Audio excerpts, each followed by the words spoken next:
All right, guys. Hey, welcome to Church Brand Guide. My name is Michael Persad, and I've got a special guest with me today.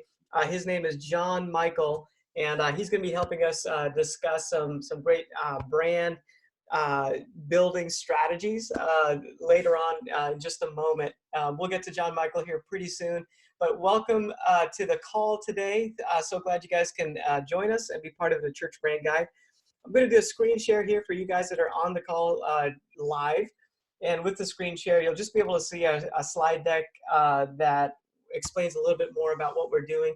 But if you're listening on our podcast, then that's totally fine too. We'll be able to communicate to you guys, and you'll be in on everything that we are talking about today.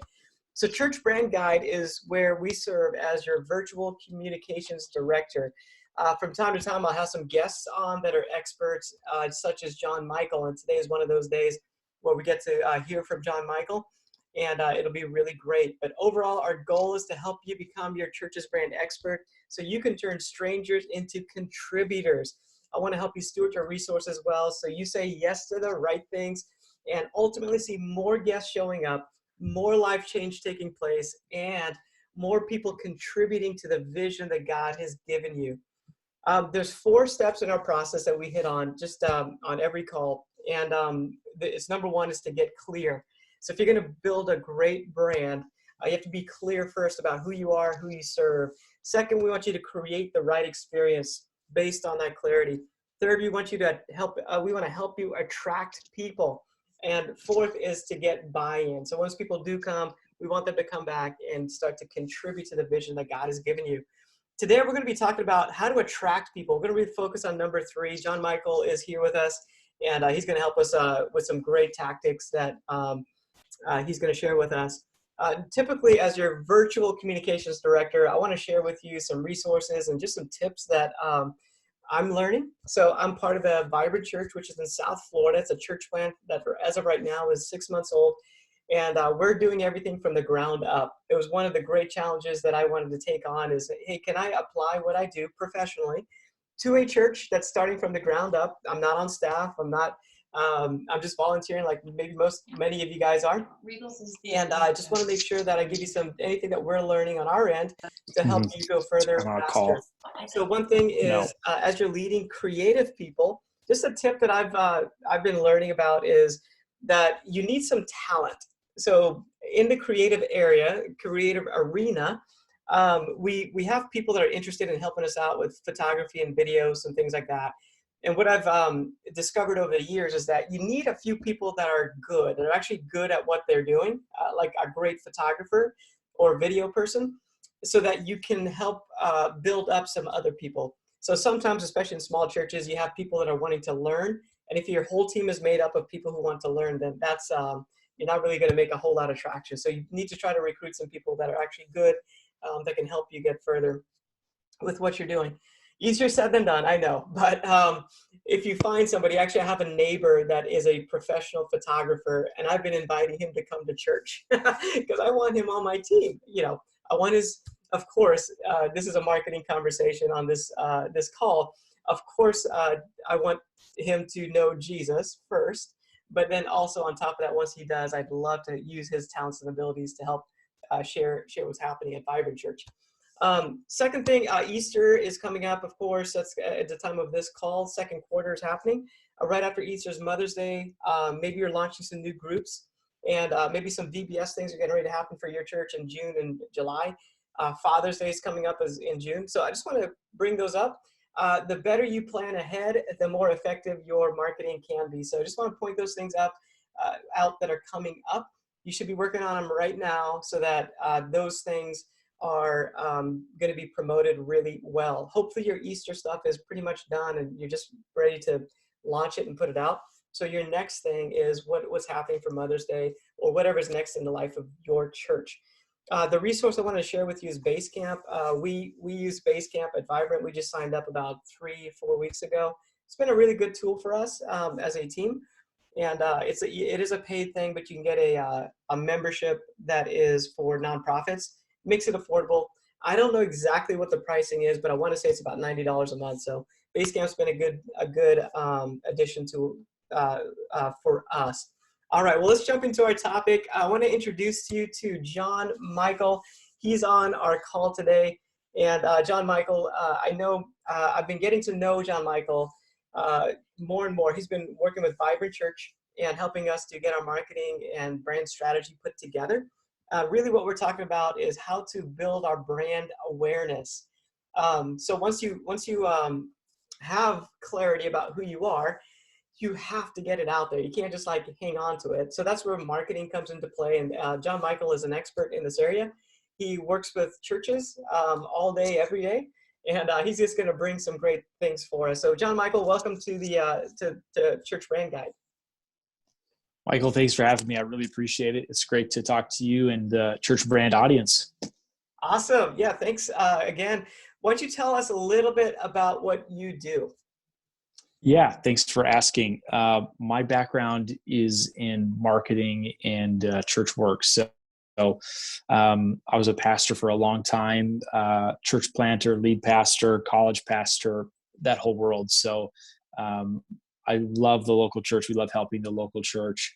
I do still do volunteer pastoring for a good friend of mine at his church plant. And whenever he needs a break, I'm there to help him speak and communicate. But my primary job is helping churches of all different sizes get their brand, get their message out into their community and to the best leads possible that could potentially attend their church. So that's kind of my goal, is to help churches grow, get people through the door, which is really what helps churches grow, right? Yeah, that's great. We've learned so much from you.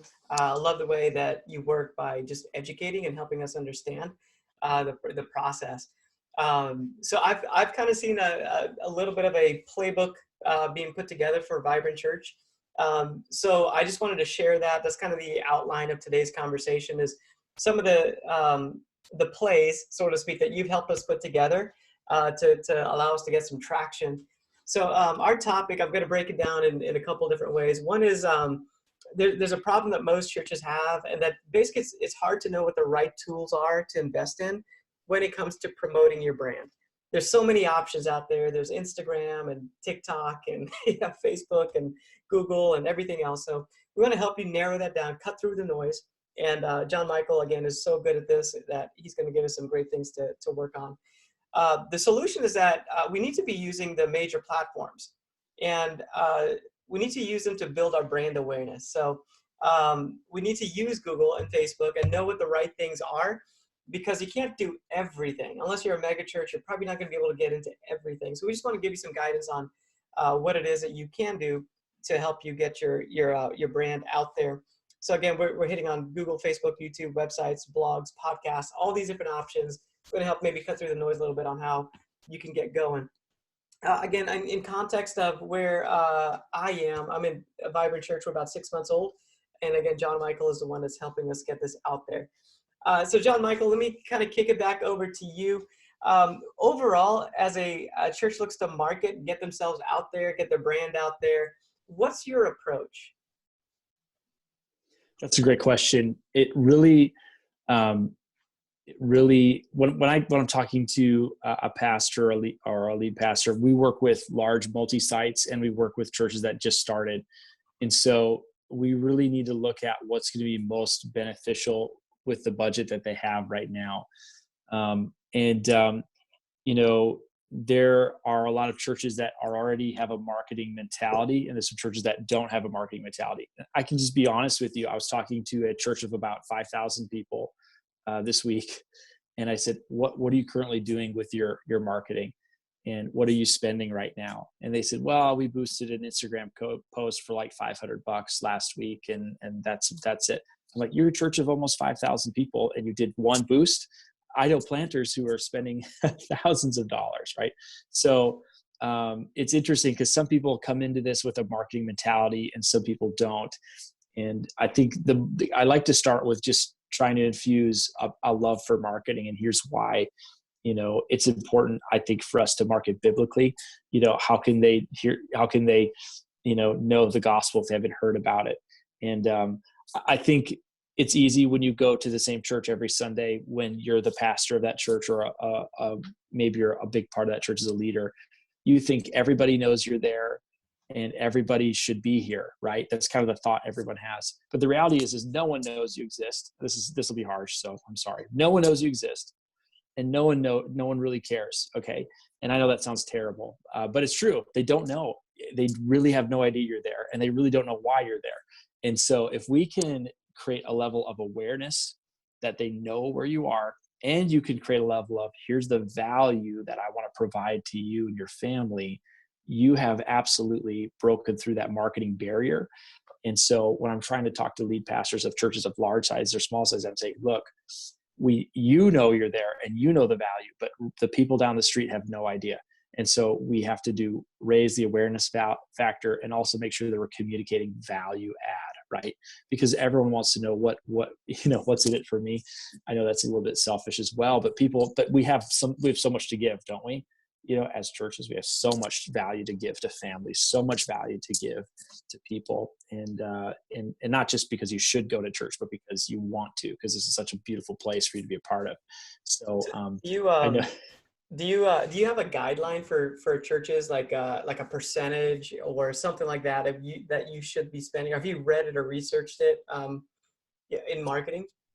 So this is what I tell people, and this is a shock for some. Okay, I just keep telling, because it doesn't matter what size your church is. Everyone's wondering what my next hire is going to be. If you're a lead pastor, who should my next hire be? Should it be a youth pastor? Should it be a worship leader? Should it be a kids director?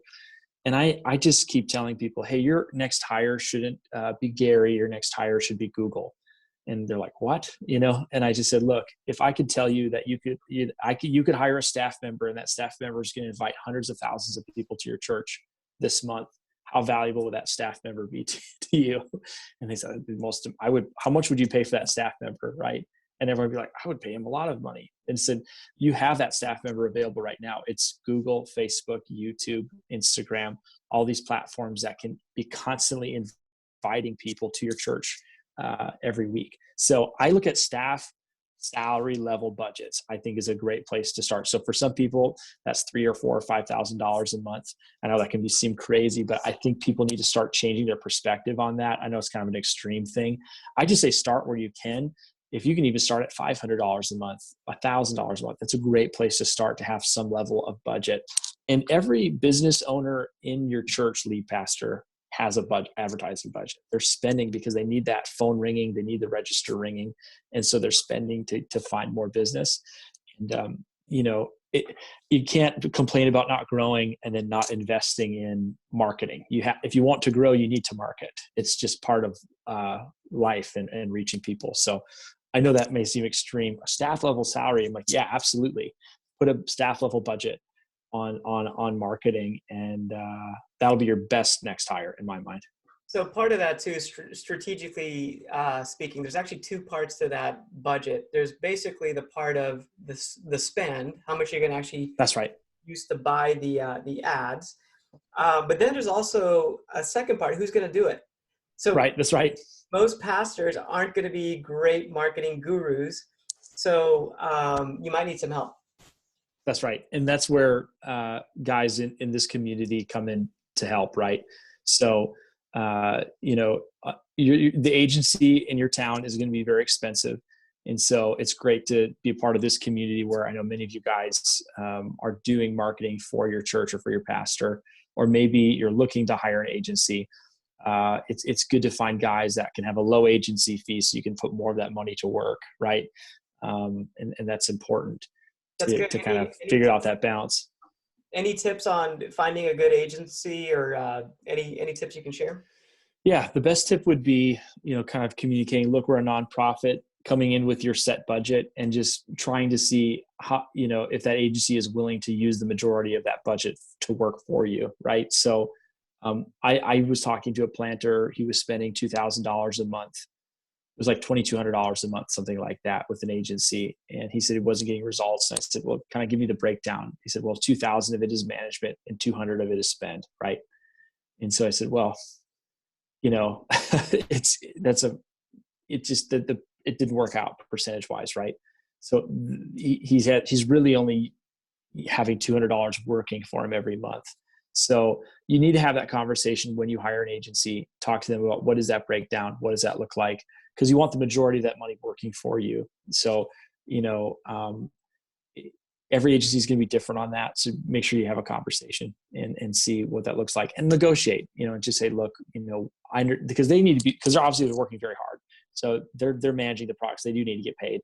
That's why I say, try to get in that staff level, $3,000, $4,000, $5,000 a month. That way you have a lot of money working for you and you have experts working for you, which is great. Yeah. And you can find guys that, you know, are not big agencies, are smaller in their town, and they may have better margins for you. Good. Yeah, that's great. And I love the idea. So at Vibrant Church, we're practicing this. So it's not just ideas. We love the idea of like, hey, let's just have the expert do it, because that $200 in the hand of an expert can go way further than if we tried messing around. And honestly, we need to be pouring into people, into lives, preparing messages and everything else that goes into like a church. That for us, it just makes sense to invest that into somebody that can do it for us. So that's maybe a great perspective to begin to think about as a church. Let's hit on a couple of the big things that you've mentioned. So let's talk about Google and what a good strategy is. Then we're going to hit on Facebook and YouTube. So let's take a moment and just talk about these big dogs that are called Google. Tell us a little bit about how you use Google and what churches can do with Google.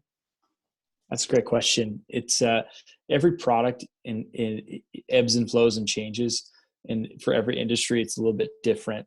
You know, I was talking to an insurance agent yesterday, and he was looking to do a pay-per-click Google ad campaign, like just a basic search campaign, and the cost per click for him was very large. It was about $10 to $20 per click in his particular city. But you know, if that click converts for him, you know, that's hundreds of dollars of revenue. So he understands his, you know, cost for a client acquisition, right? He understands, okay, if I'm spending and investing this is what I'll get in return. Here's the amazing thing. Okay. Right now for churches, we manage accounts all over the country for Google advertisements, and the cost per click can be around $1 for someone. So let's just talk about Google pay-per-click search for just a little bit. Why is that a powerful platform? It's not just powerful because it's affordable, because you can get lower cost per click on Facebook sometimes. The reason why it's so powerful is because you're driving the warmest lead possible to your website to attend for the very first time. So again, there's thousands of people in your city that you're trying to reach, but there's a very small and precise amount of people that are looking to use your service right now, right? And so wouldn't you say the most valuable lead is that person who wants to and is looking for what you provide, right? So the beautiful part about Google search engines is every month in your city, and I can look at the search data for cities, there's thousands of people that are looking for a local church. They might be typing the word church near them.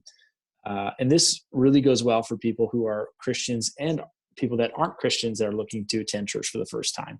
So if you don't know anything about church, you don't know about the churches around you, you know, a lot of times it's when people get married or they have their very first kid and they're kind of like, oh man, we need to go back to church. Church was something that I did when I was younger, when I was a kid. Now I have kids.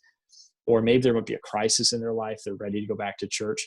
Unchurched people don't necessarily know how to pray, or they don't know what churches there are in town, but they know how to type in the word church, right, on their phone. And there you are at the top of the page with a beautiful advertisement. They click, they take a look at your website, and they attend. It's just like one of the best ways to generate not just traffic to your website, but people looking for a church through the door of your church. We really believe in that product. It's really goes well for people. So we encourage every church. Number one, the most important marketing product you own is your website. It absolutely is the most important thing that you have.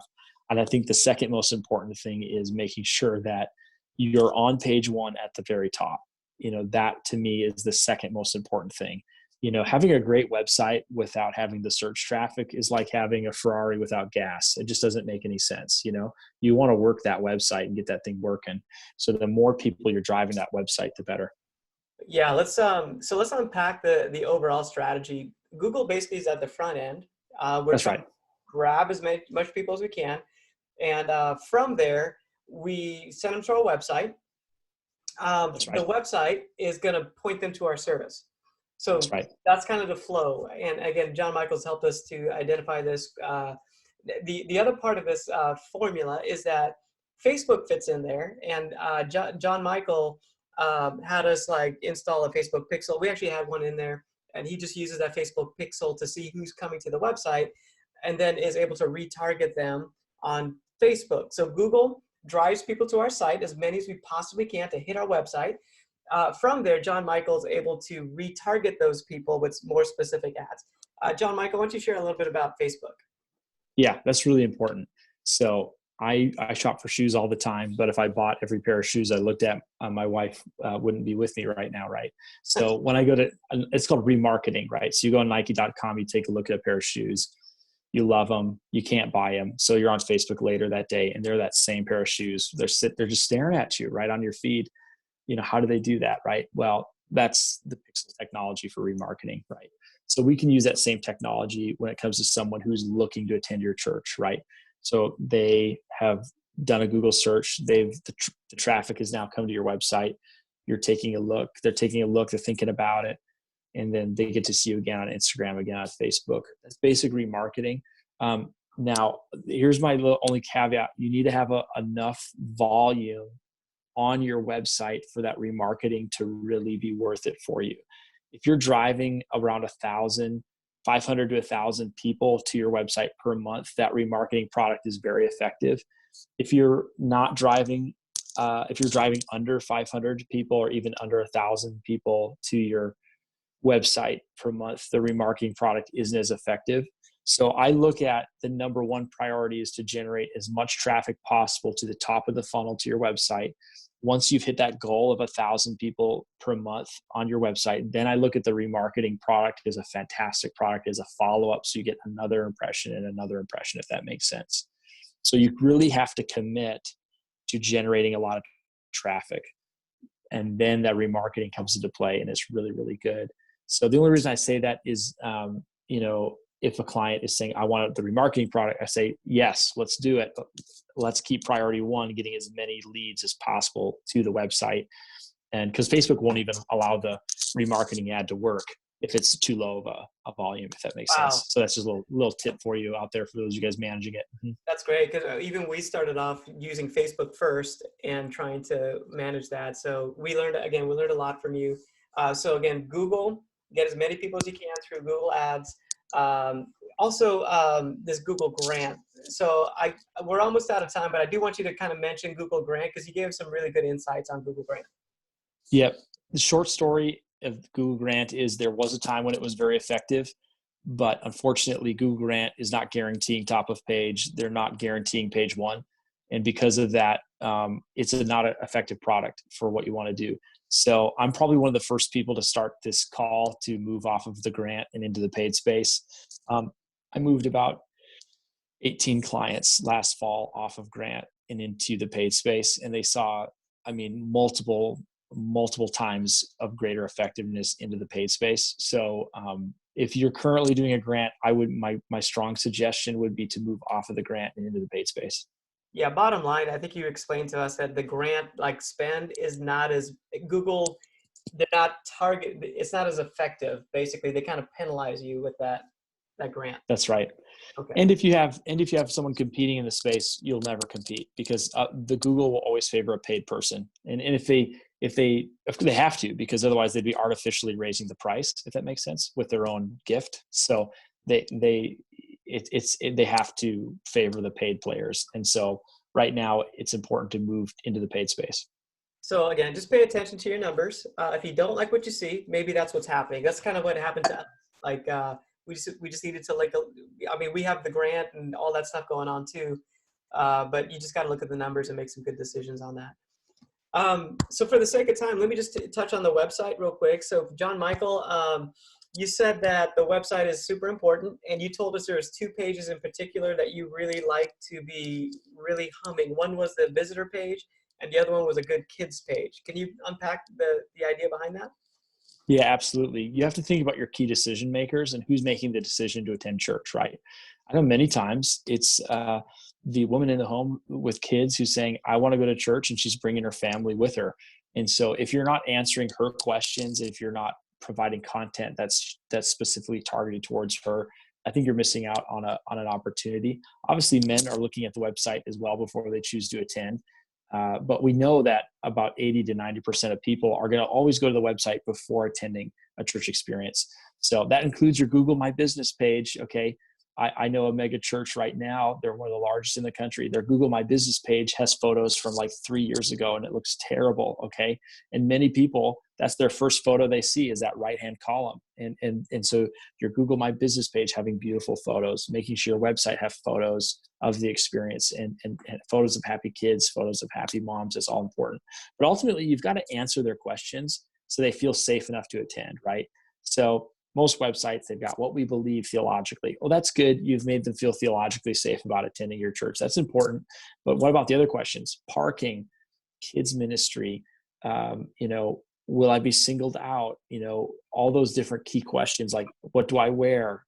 How long is the experience? People want to know those questions. And the more questions you can answer, the more safe that they feel, the more excited they feel about attending. That's really valuable. It's very important. They need to see themselves in the photos on the page. But the kids side, having a kids page is so underrated right now. I know a ministry right now that the majority of their growth has been through their kids ministry because it's really the best in the city. And Americans, we love our kids. And so if this has the best kids program, we're going. That's what people think about. So if you can promote that, show that off, I think that's really huge. Yeah, awesome. Great insights. We redid some of our pages based on the feedback and created a kids page that was more dynamic, showcasing, what the kids will get. It's clean, it's safe, it's fun, those big ideas. But then also that we have security and some other things that are we're able to show on the page that because that's what parents really care about. And also a big tip, you mentioned it, but man, make sure you're using actual photos of your church. Avoid using stock photography as much as possible. Get some really great photos. It's worth the investment of getting a nice photographer, professional photographer to come out. It'll make your website look great.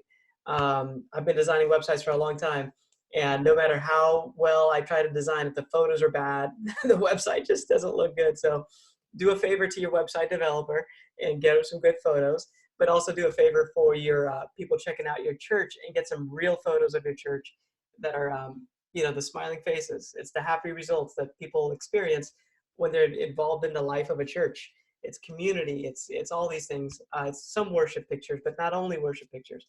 It's the pastor preaching, those type of photos. We just want to showcase that. So That's right. Let's talk about YouTube. That was one of the other things that you pointed us towards. So just kind of resetting the conversation. Google's driving people to our website. We're using that traffic to retarget them with Facebook. And then we're also using YouTube as a strategy to drive new people to our website. So unpack YouTube for us. Yeah, absolutely. I look at every product and what that product is really great at accomplishing. So Google search ads are great at delivering a planned visit, really having someone, I'm ready. It's a desire-based product. I'm looking, I found you, I'm so excited to attend. Then I look at Facebook, Instagram, YouTube, billboards. These are large brand awareness type platforms. And the reality is I cut the cable. I don't have cable at my home a long time ago. I consume the majority, personally, I consume the majority of my content on YouTube. And I'm in my 30s. And I know for a lot of you, your target demo are people in their 20s, 30s, and 40s. And a lot of us are not, we're on YouTube.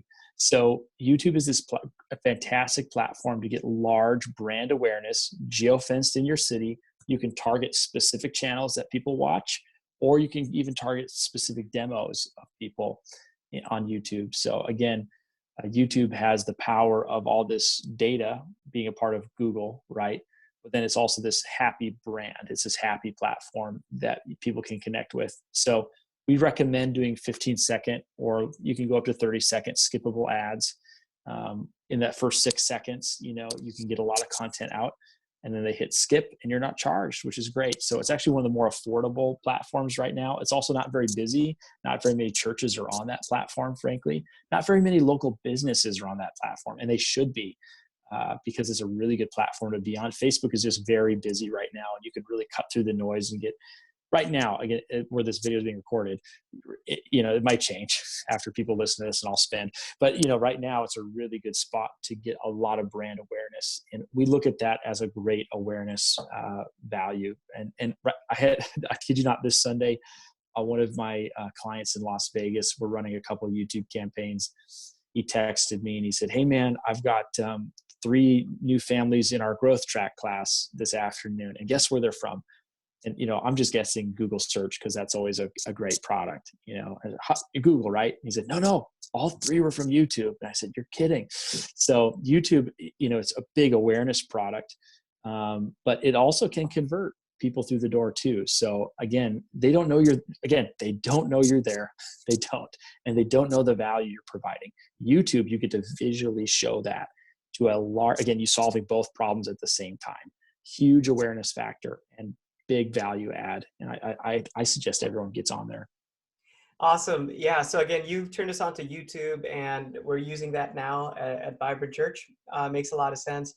And you also gave us a formula. I'm going to share the formula, and I think I got it right. But as far as like putting together a good video that gets a lot of views, so I want to share that with you guys. And if you're a member, as part of our membership, the Church Brand Guide membership, I'm going to have a document in the membership area where you can download this and create your video using this formula that gets a lot of views. And the formula basically goes like, you want to show the pastor preaching, kids ministry with kids smiling and playing and having a good time. You want to have the band.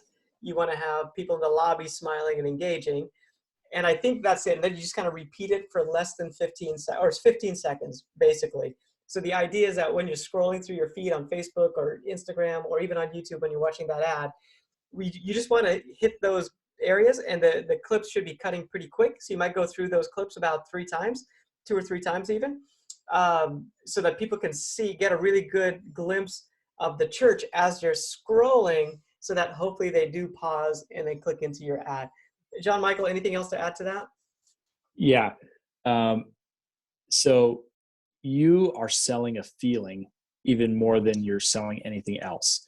Did you look at McDonald's? Their mascot is a clown, which is ridiculous. What does a clown have anything to do with cheeseburgers? Nothing, right? You're a cheeseburger stand. But what they're selling is happiness, right? So when you do a video like this and you're showing the preacher, you're showing people, you want to sell an emotion more than anything. And I think obviously you want to see the band, you want to see the preaching, you want to see the kids, but more than anything, you want to see happy faces. People need to imagine themselves there and thinking, that looks fun. That looks exciting. So one of the more underrated photos or video portions is people in the lobby laughing or having fun. It just shows the experience and the emotion you can feel. So I just feel like, remember, when you're creating that piece of content, make sure there's a deep emotion of happiness or excitement or joy, what you want to portray. Because, if you cut to a clip of the audience and they're like this, like, well, I don't want to be there either. You know what I'm saying? So, I mean, it is something to say about big smiles, big happiness. Kids are laughing. Then like, well, my kids are going to be happy there, and so audience reaction shots are good too. Like, oh, they're having fun listening. So I love, that's a good formula. Making sure you're getting in that 6-second period, you're getting all of that is really important for sure. Yeah, thanks for sharing that with us. We've seen some good responses on that. Again, if you're a member, as part of the membership, that'll be something that is available to you, the outline for it, and also our sample video that we shot for Vibrant Church will make that available to you as well. Just if normally we go for about 30 minutes on our call, so we are a little bit over. There's one more thing I want to hit on. So just want to let you know that if you got to go, totally cool. You can catch the replay later on in our membership area. But there's a couple things we're going to hit on before we wrap up. So just want to make sure that timing-wise that we're honoring your time. So YouTube, we talked about that. The final thing is just some other ideas, some other brand awareness ideas to get the branding out there in front of people. We've talked about YouTube. We talked about Facebook. So again, just to reset, YouTube, Google is going to drive people to your website. Your website is going to retarget through Facebook. We can also use YouTube to drive people to your website. The website's the middle of it all. It's kind of the centerpiece of all of it. And from your website, we just want to invite people, have the service times and everything available to invite people to come to that service. And the website looks great because it has some great video content on it and also some great photos of smiling people. So this is kind of the playbook we're putting together for you on this call today. But there's some other things that we can talk about. I'm just going to mention them really quick, and then Jon-Michael, I'm going to turn it over to you to hit on anything you feel like needs some more attention. So there's a blog. Blog is amazing for providing new content for your website. There's this idea of a podcast, a photo booth that's great for getting your brand out there in a very organic way. A vehicle wrap. That's one of the most effective things we've done at Vibrant Church is wrapped Pastor Brandon's F-250 truck. It's a big truck, and it's wrapped in a vehicle wrap. Costume characters. Jon-Michael, you actually mentioned that a couple times to us. Community events. We're having like a booth at a community event. We've done that several times. It's been super effective for us. Serve days, where you just get out and you serve. Last weekend we did that. We served our school that we're in. That's a great way to get the word out. And then also merch. So merchandise, swag, things that you might sell at the church. Those are also great ways to get the branding out there. Jon-Michael, you want to hit on any of those? I agree with all of those. I look at marketing as a holistic approach where you have many different products working for you at the same time.